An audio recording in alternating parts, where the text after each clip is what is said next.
इस वक्त की बड़ी और अहम खबर उत्तर प्रदेश से है। उत्तर प्रदेश में आज से शुरू हो रहा है विधानसभा का मानसून सत्र। मानसून सत्र की शुरुआत से पहले योगी आदित्यनाथ ने सदस्यों का किया स्वागत।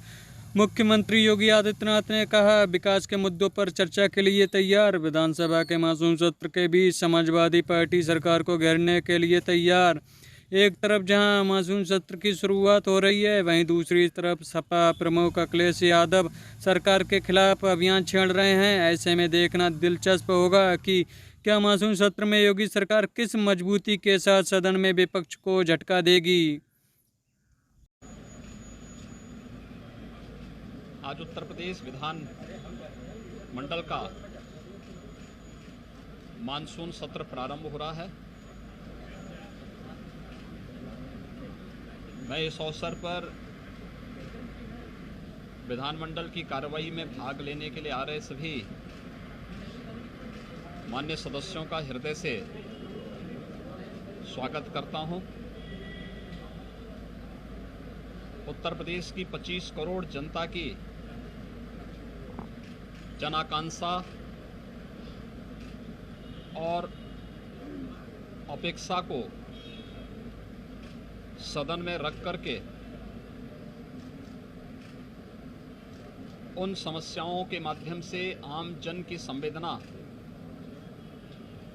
के साथ अपनी संवेदना को जोड़ने का एक अवसर सभी मान्य सदस्यों को प्राप्त होगा। उत्तर प्रदेश का विधानमंडल देश के किसी भी विधानमंडल से सबसे बड़ा विधानमंडल है और स्वाभाविक रूप से लोकतांत्रिक मूल्यों और आदर्शों पर विश्वास करने वाले सभी नागरिकों को उत्तर प्रदेश विधानमंडल की कार्रवाई का इंतजार होता है। वे बड़े विश्वास के साथ और यहाँ पर होने वाली उन सभी चर्चाओं का हिस्सा बनकर के इस सभी कार्यक्रम को बहुत गौर से देखते हैं। 25 करोड़ की आबादी के हितों के लिए डबल इंजन की सरकार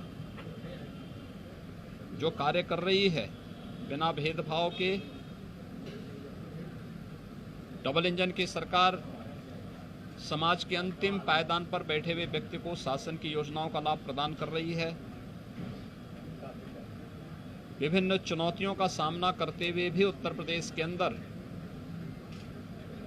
अभाव और अराजकता के लिए कोई जगह नहीं। इन सभी कार्यक्रमों को पूरी प्रतिबद्धता के साथ आगे बढ़ाने का कार्य चल रहा है। कोरोना जैसी महामारी को प्रधानमंत्री मोदी जी के मार्गदर्शन और नेतृत्व में प्रभावी नियंत्रण स्थापित करते हुए आज सरकार प्रदेश में 38 करोड़ से अधिक वैक्सीन की डोजेज उपलब्ध कराने में भी सफलता प्राप्त हुई। प्रिकॉशन डोजेज भी लगभग 4 करोड़ के आसपास हम पहुंचने जा रहे हैं। प्रदेश के अंदर किसी भी आपदा से निपटने के लिए एसडीआरएफ के गठन के साथ ही एसडीएमए के माध्यम से बेहतरीन प्रशिक्षण और आपदा में भी कम से कम जनधन की हानि हो, इस पर भी सरकार पूरी गंभीरता से कार्य कर रही है।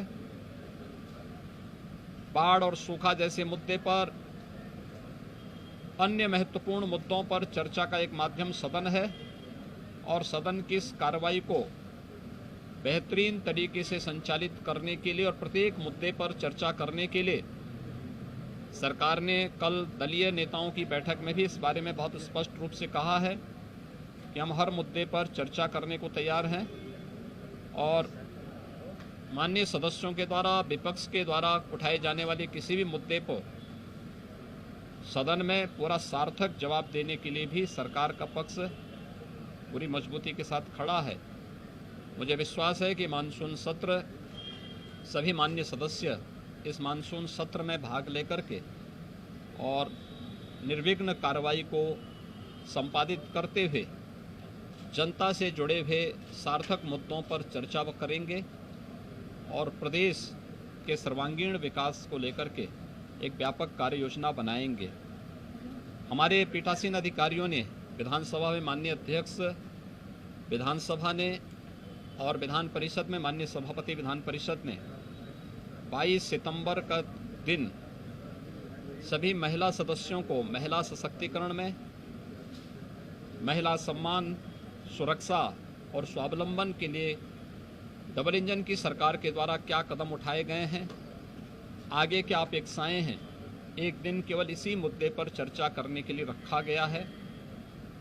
मुझे पूरा विश्वास है कि इन सभी मुद्दों पर सारगर्भित चर्चा को आगे बढ़ाने में हमें मदद मिलेगी और दोनों सदनों के माध्यम से जो कार्य होगा वह पूरे देश के अंदर विधानमंडल की कार्रवाई अपनी प्रभावी छाप छोड़ने में सफल होगी।